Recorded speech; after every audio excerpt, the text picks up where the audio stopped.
Bonjour, bienvenue sur Wesoni Channel. Aujourd'hui, je suis avec une Tata Olga. Elle nous conseille vraiment beaucoup, elle a beaucoup d'expérience. Donc, je sens que l'émission sera vraiment intéressante. Bienvenue, Tata Olga. Merci, Gloria. Oui, je vais vous laisser vous présenter. Parfait. Donc, je suis Olga Yapanga, épouse d'Era.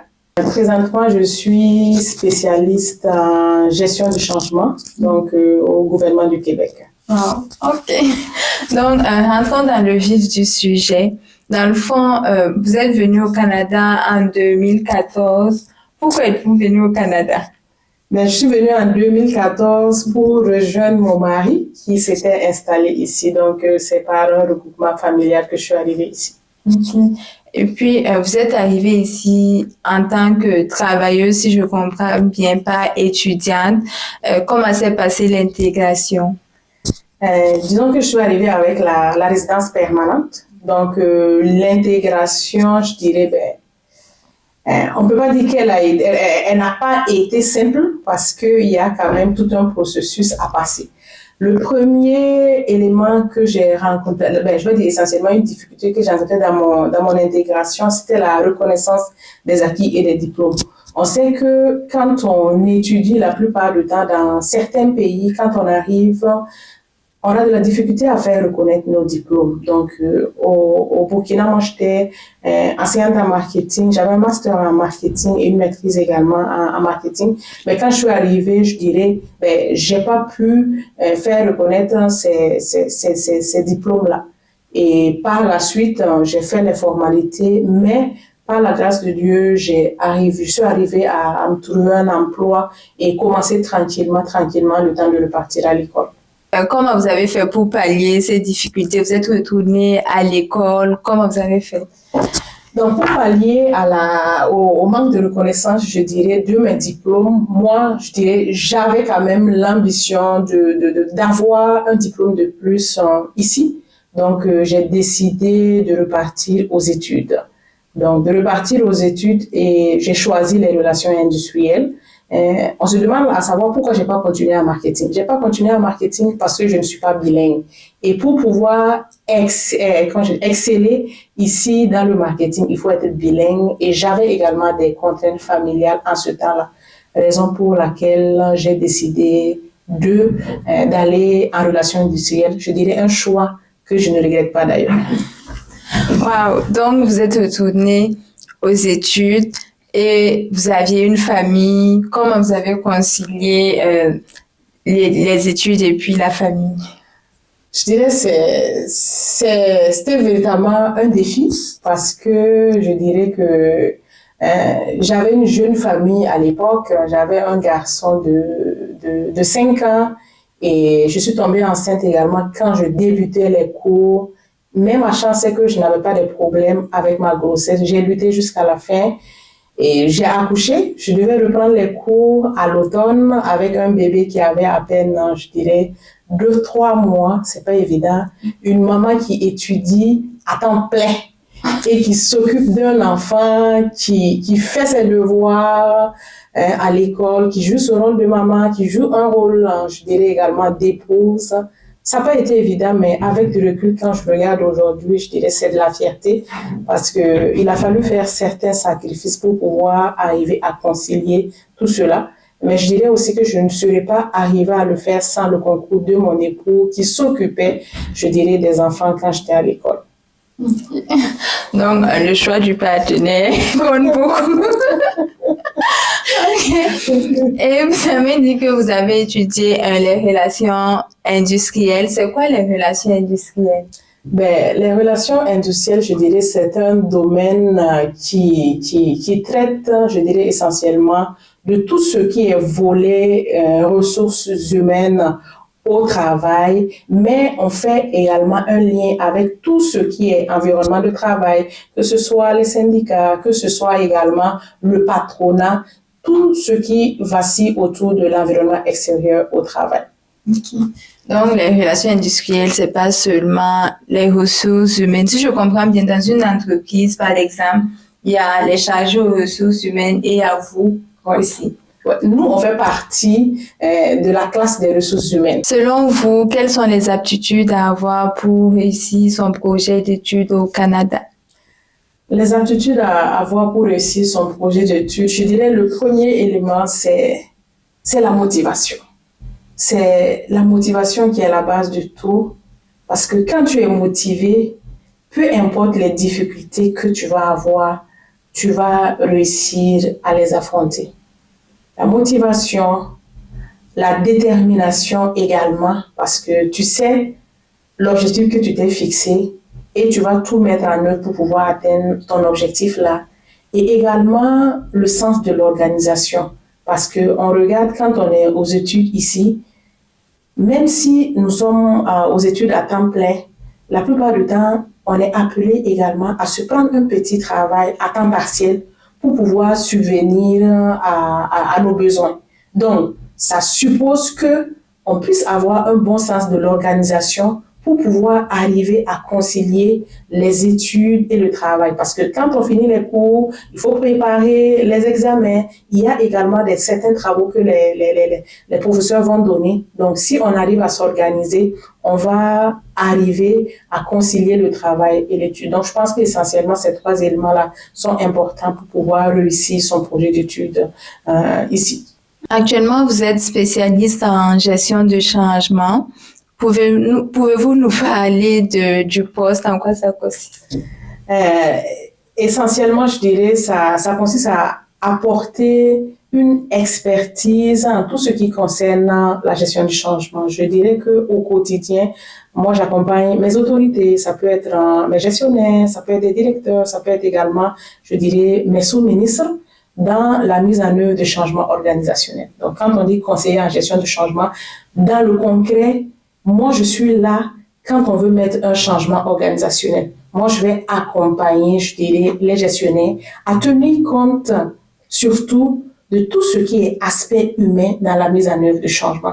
Quand on dit aujourd'hui, par exemple, qu'on déménage une entreprise, on sait que le déménagement, ça peut avoir des impacts sur la personne parce que il peut y avoir des enjeux au niveau du lieu d'habitation, au niveau de l'horaire de l'employé. Fait que moi, je suis là pour conseiller, je dirais, mes autorités pour bien faire atterrir le changement.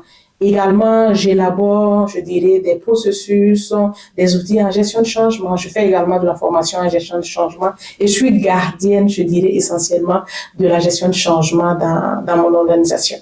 En tant que femme noire immigrée ici, est-ce que vous avez rencontré des difficultés? Les difficultés, ça manque pas. Et moi, je dis toujours, autant nous, on rencontre des difficultés ici, dans notre pays d'accueil. C'est sûr que si on prend des personnes également qui vont aller chez nous au Burkina, ils vont rencontrer des difficultés. Et moi, je suis une personne positive de nature et je n'aime pas la plupart du temps m'apitoyer sur mon sort. On rencontre tous des scènes. Moi, j'ai souvent des gens qui me parlent, oui, je suis allée dans la recherche d'un emploi, j'ai eu de la discrimination, ils ont fait si. Je dis oui, même si ça existe, c'est à toi de travailler, à te mettre au-delà de ça. Parce que je dirais déjà ce que la société fait et laisser de donner toutes les chances égales, peu importe l'origine, peu importe, je dirais, la couleur de la peau, de sa situation, fait que c'est de se donner les moyens d'avancer malgré les difficultés qu'on rencontre. Sinon, les difficultés, on rencontre au quotidien, mais on essaie de travailler pour pouvoir, je dirais, passer au-delà de ces difficultés. D'accord. Faut arrêter de se victimiser et puis être positif, injuste, être concentré sur l'objectif, c'est ça? Être concentré sur l'objectif et je dirais surtout ne pas se décourager.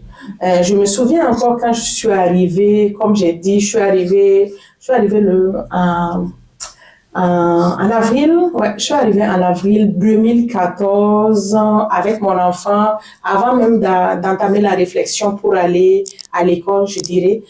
Les 2 premiers mois, moi, je voulais un travail parce que j'aime beaucoup mon autonomie.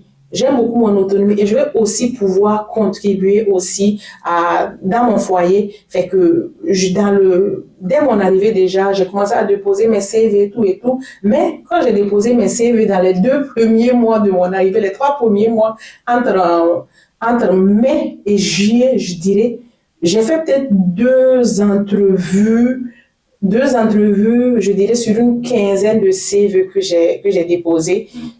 J'ai été frustrée, je peux le dire. J'étais quand même découragée. Je me questionnais à savoir, je dis, mais moi, j'avais du boulot, j'ai de la peine à obtenir un emploi. Je pouvais me dire que je n'arrive pas à obtenir l'emploi laissé, mais j'ai pas dormi sur mes lauriers. Je suis allée consulter des conseillers en orientation. Je suis allée voir des ressources pour m'aider à faire mon CV, à adapter essentiellement mon CV à la réalité d'ici. Fait que quand je l'ai fait, je dirais quelques mois après, j'ai pu avoir un emploi. Fait que c'est une étape que j'ai rencontrée et j'ai posé également des actions pour pouvoir le faire. Je conseille également beaucoup de personnes, ils viennent me voir, ils me disent oui, j'ai déposé mon CV dans telle situation, dans tel recrutement, on m'a laissé, ou bien dans mon milieu de travail, on ne m'aime pas, c'est injuste. Je dis oui, on rencontre tous des situations. Est-ce que parce que on a traversé une situation aujourd'hui qu'on on va laisser tout tomber, alors qu'on sait pourquoi on est venu ici? Non. Peu importe la situation qu'on traverse là, si on a besoin d'aide, on demande de l'aide, on s'approprie des ressources nécessaires pour traverser la difficulté et surtout se relever la tête haute par rapport à ça. En plus, vous êtes entrepreneur, vous êtes fondatrice des Délices de l'âme. Ouais. Pouvez-vous nous parler des Délices de l'âme? Les Délices de l'âme, je dirais, c'est ma passion. C'est ma passion que je combine avec, je dirais, le travail avec la famille. Ok. Donc, vous offrez un service traiteur et vous êtes un restaurant et vous offrez aussi le service traiteur ou... Oui. Je dirais que on fait les deux, mais c'est ouvert exclusivement à la commande. C'est ouvert à la commande parce que j'ai dit tantôt que je combinais les délices de l'âme avec mon emploi. Donc, moi, je peux arriver à honorer mes commandes clients à l'issue de mon travail ou tout simplement les fins de semaine. Et vu que j'ai dit aussi qu'il y a les contraintes familiales qui est là, j'ai besoin de voir rentrer les commandes pour essayer de planifier. Je fais beaucoup de la planification, je fais beaucoup de l'organisation pour pouvoir arriver véritablement à tirer mon épingle du jeu. Ok, donc vous êtes un restaurant sur commande et vous offrez aussi le service traiteur. Oui, je comprends. Oui, sur commande, on fait également le service traiteur pour les besoins, que ce soit des compatriotes, que ce soit également des autres nationalités vivant ici, même des Québécois. Les gens en raffolent véritablement. Ok. Et d'où vous est venue cette idée? Est-ce qu'au pays, vous étiez déjà dans la restauration ou c'est ici? Je dirais qu'au pays, j'étais pas dans la restauration, mais je dirais j'avais quand même cette fibre culinaire. Et quand j'ai fini mes études également, il faut dire que moi, je suis quelqu'un aussi, je cherche à tout temps des nouveaux défis. J'aime pas rester dans l'oisiveté. Donc, quand je finis, je regarde toujours qu'est-ce que je peux faire. Et avec les jeunes enfants, qu'est-ce que je faisais? Je faisais beaucoup de cuisine. J'étais active dans plusieurs groupes de cuisine. Je le faisais à temps plein quand j'ai pas quelque chose à faire. Et je dirais que je le faisais et j'aimais toujours partager tout ce que je faisais. Quand on sort, que ce soit entre amis, que ce soit en communauté, moi, je prépare toujours ma touche. Et si bien que dans certains lieux, quand on arrive, on dit, bon, peut-être Olga n'est pas encore là, le plat n'est pas là, parce qu'on sait que quand je viens, j'ai une touche particulière pour mon plat, toujours pour épater, je dirais, mes amis, ma communauté. Fait que je le faisais, j'avais l'occasion de partager mes plats et tranquillement, on a cheminé vers la COVID. En 2020, je dirais, avec le confinement, c'était la consigne, restez chez vous, on peut plus se voir, on peut plus se retrouver. Fait que moi, j'avais toujours le besoin, je dirais, de partager. Et on levait peut-être petit à petit les mesures. On pouvait se voir, je dirais, mais à distance de 2 mètres. Donc, je continuais toujours ceux qui étaient proches de moi. Quand je fais un plat, je partage toujours. Mais il faut dire aussi que le produit phare qui sont les galettes, je dirais, je l'ai appris également ici. Et moi, mon dernier, quand j'ai fait les galettes la première fois, je dirais, il a aimé et il en raffolait. Ce qui fait que quand ça finit, il pleure, il réclame. Et ça m'amenait également à le faire, je dirais peut-être 2 fois dans la journée. À tous les jours, je dirais, je faisais des galettes parce qu'il aimait. Et j'avais reçu également la farine en cadeau. Et vu que l'enfant aimait, j'en faisais tous les jours. La farine que j'avais reçue est finie. Qu'est-ce qu'il faut faire? L'enfant pleure, l'enfant veut les galettes. Fait que j'ai commencé à en parler à ma maman, j'ai commencé à en parler également avec ma belle-mère qui fait très bien la farine. Fait que elle s'est proposée de me faire la farine, on me l'a envoyée. Et quand j'ai commencé à refaire également, je n'hésitais pas à partager, mais il faut dire dans la communauté aussi, on n'avait pas les galettes. Fait que quand je partage, je dis, ah, c'est bon, on aime ça, on peut pas se voir. Ça peut être une excellente idée si tu veux te lancer dans la commercialisation. Fait que c'est aller petit à petit. Il y a des gens qui m'ont suggéré de le faire et je me suis lancée dans ça et avec l'ensemble des principaux mets traditionnels burkinabés. Fait que c'est ça l'histoire des délices de l'homme. En tout cas, j'ai eu l'occasion de manger les galettes. Elles sont vraiment bonnes. Ici, pour se lancer dans la restauration, c'est quand même un peu compliqué. Il y a beaucoup de démarches administratives et tout. Donc, quelles sont les grandes difficultés que vous avez rencontrées quand vous vous êtes lancé? Ben, quand je me suis lancée, je disais d'abord, même avant de me lancer officiellement, moi, j'ai fait les démarches en amont pour voir qu'est-ce qu'il faut faire. Parce que je suis quand même quelqu'un également, je dirais, qui aime la conformité. On sait qu'on est dans une terre d'accueil.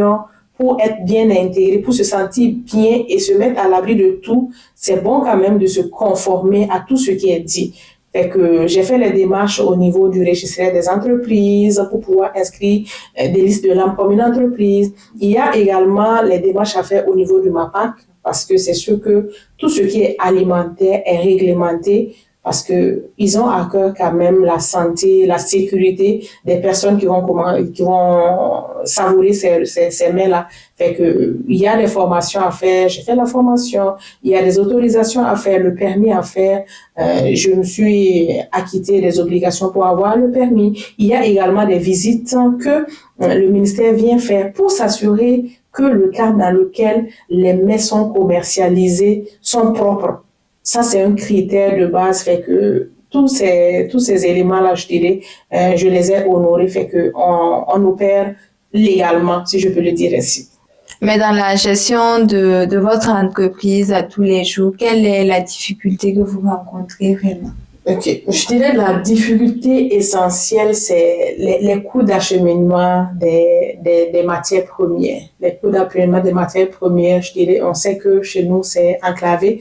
Et moi, mes intrants principaux, ça vient essentiellement, je dirais, du Burkina. La farine, le mil, ça vient du Burkina. Quand je prends mes intrants comme le soumala, comme la levure de bière, j'ai cette touche-là. Donc, la plupart du temps, on arrive à faire venir quand même, mais le coût reste quand même élevé pour l'acheminement. Fait que je dirais que c'est essentiellement ça la principale difficulté. Mais j'aimerais savoir, vous vendez uniquement la nourriture ou vous vendez aussi, par exemple, le soumbala, la levure à certaines personnes? Okay. Ben, je dirais que c'est exclusivement la nourriture parce que les intrants sont pour les commandes clients. Je sais que dans le temps, j'ai essayé de vendre les intrants, mais la difficulté à laquelle je me suis heurtée, c'est que il y a des gens qui prennent ces intrants-là et il y a des fois où j'ai des ruptures parce que tout simplement, j'ai vendu les intrants avec des personnes. Vu que je ne peux pas assumer des deux côtés, j'ai dit tout simplement, les intrants, c'est pour les commandes clients. Et certainement, les personnes qui veulent d'autres choses, ben, ils vont regarder sur le marché pour voir s'ils peuvent trouver. Je sais que vous avez déjà concilié études et famille, mais actuellement, comment vous faites pour vous organiser entre le travail, la famille et puis votre entreprise? Je dirais encore, c'est une véritable organisation, mais souvent, il y a des clients en arrière, ben, ils comprennent pas que c'est une organisation. Quand tu dis oui, tu as besoin de voir la commande, tu as besoin qu'on te prévienne une journée à l'avance, 2 jours à l'avance, il y a des gens qui comprennent pas. Ou encore, il y a des gens qui se disent oui, il faudrait commercialiser les plats, ben, il faudrait préparer les plats déposés pour qu'on vienne. Je dis, mais le principal enjeu de ça, c'est que c'est pas des produits, c'est pas des mets que la plupart du temps consomment tous les jours. Donc, quand on le fait, tenant compte même, je dirais que ma capacité est limitée actuellement. Il peut y avoir des invendus, il peut y avoir également de l'épuisement parce que il y a tellement de choses à concilier.